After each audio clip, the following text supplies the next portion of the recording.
All right, so I want to discuss the zeitgeist really quick. And zeitgeist literally means the spirit of the times. It's borrowed from German. So I want to sort of explain do this through like words as well as images, and try to make this as quick as possible. So one of the reasons why I chose the images that you see here is when you think of zeitgeist, I think of like how art basically is used to capture, you know, more than just the facts of what happens during a particular point, you know. So for example, looking at the images with hip hop, what you see basically is the progression of hip hop. So it's the same art form.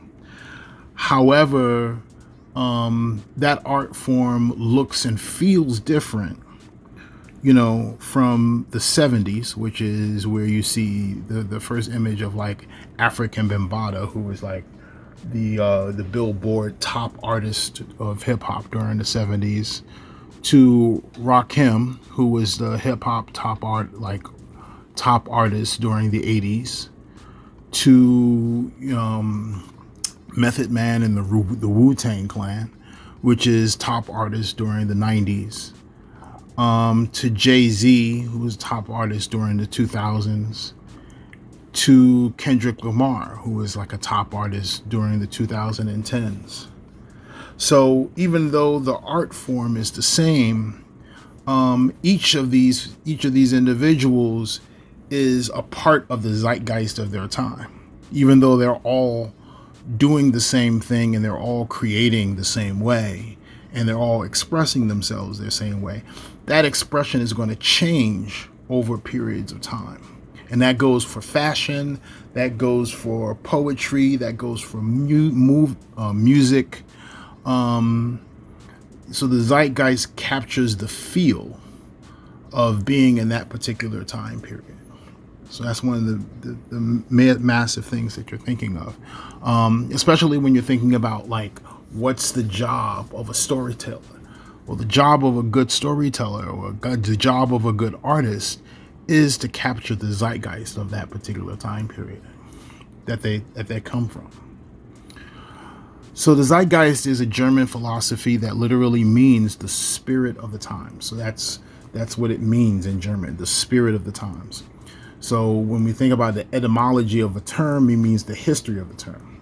So the etymology of the term has been coined by historian Hegel, but the term predates the historian's usage in German society. So even though he's popular for using the term, it's a term that people were using even before he was born. So Hegel believed that art reflected by its very nature the culture of the time in which it is created. So that's a very, like, if you want to think about like a quick definition for it, so the zeitgeist basically means that the artist reflects the culture that they come from, at the time that it comes from, right? So Latin culture in the 1950s is not the same as Latin culture in the 2020s. So culture and art are inextricable because of an individual artist is a product of his or her time, right? So the individual artist is a product of the time period they come from, and therefore brings that culture to any given work of art. Furthermore, he believed that in the modern world it was impossible to produce classical art, which he believed represented a free and ethical culture, which depended more on the philosophy of art and the theory of art rather than a reflection of the social construct or zeitgeist in which the artist lived. So Hegel believed that it's very hard for a reggae artist in the 2010s to produce the same type of reggae that Bob Marley produced back in the 1960s. Like, he can try to copy it. You know what I'm saying? Just the way that Kendrick Lamar could try to copy, what Africa Bambaataa is doing, and he probably has the technical skill, but it wouldn't be as genuine because, again, Africa Bambaataa being a child of the 60s and the 70s is reflecting the 60s and the 70s, while Kendrick Lamar being a child of the 2000s and 2010s is reflecting the 2000s and the 2010s, right? And he can try to go back and sort of copy that old style, but it's not going to be genuine because it's not part of his zeitgeist. So, great man theory and the zeitgeist theory may be included in two main areas of thought in psychology. For instance, great man theory is very similar to the trait approach. Trait researchers are interested in identifying the various personality traits that underline human behaviors, such as conformity, leadership, or other social behaviors. Thus, they agree that leadership is primarily a quality of the individual, and that some individuals are predestined to be a leader, whereas others are born to follow these leaders. So people who are, big on traits, they think, okay, these people are born to be leaders, right? And so behind this, you see like a picture of like Michael Manley from Jamaica. You see a picture of, Ho Chi Minh. You see a picture of, Toussaint. You see a picture of Malcolm. You see a picture of Marcus Garvey. And traits would say, well, they were just born to be leaders. There's something ingrained with them. In contrast, which means the opposite, situationist researchers believe that social behavior is a product of society. So now we're getting into the zeitgeist, right? That is, social influence is what determines social behaviors. Therefore, situationism is of the same opinion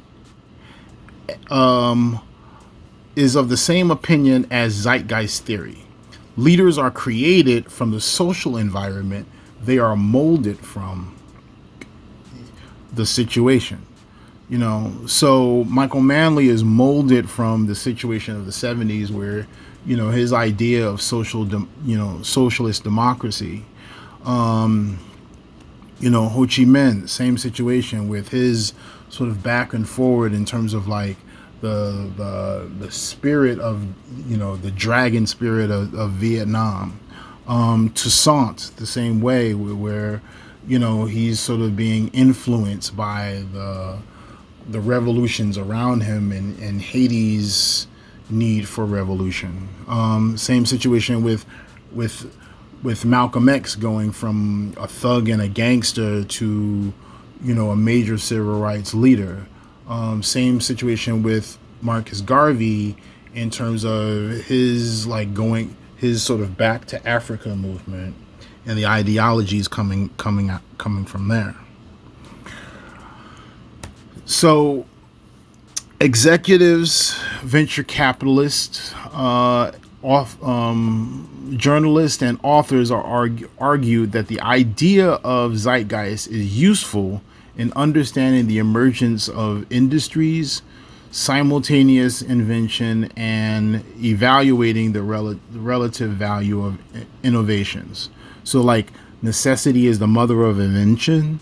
It's sort of like the idea that zeitgeist is also the mother of invention. The what is available at the time, what is sort of converging, or combining to, these ideas that are combining together at the time, and these stimuluses that are combining together at the time, is what's creating these innovations, which is what's creating these books, which is what is creating these businesses, right?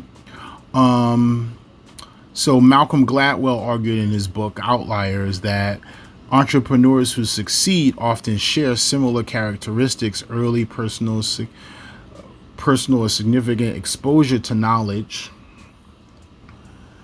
and skills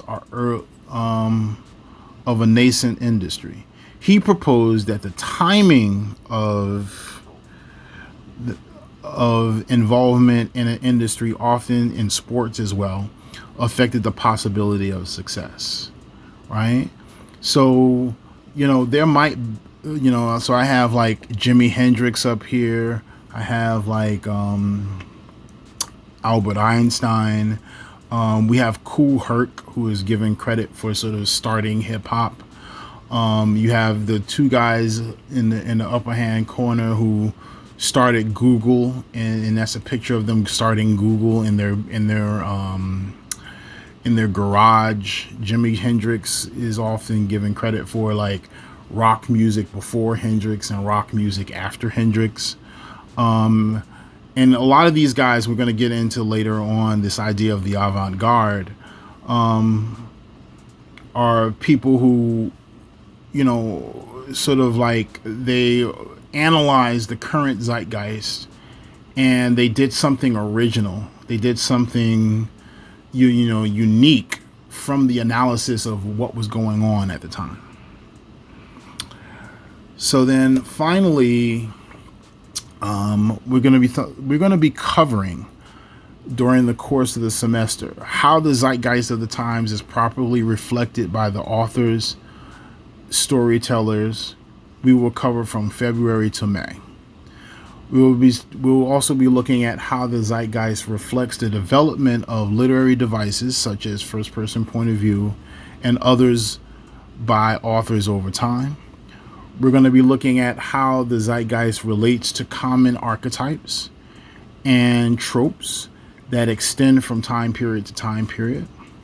And then, and I've been saying this since September, but your final essay, which is due on, the what makes good storytellers, and again, good storytellers reflect the zeitgeist. You should be mentioning how storytellers you have chosen either do or do not capture the zeitgeist of the time. So that's a major, major, major thing that should be in there. Granting points or not granting points. In terms of reasoning, in terms of and reasoning again being the connections or inferences that you're making to these literary devices from your analysis. All right. Again, if you guys have any questions, again, feel free to email me or, drop a comment in the assignments that you'll be getting. And for the most part, we'll be focusing on, just like we were focusing before, on how, these authors are giving a good example of first-person point of view and agency. Now we'll be reflecting on how these authors reflect on particular types of tropes and zeitgeist as well, in terms of creating, again, those two main goals of catharsis and archetype. All right. Have a great one and stay safe, you guys. All right. Bye.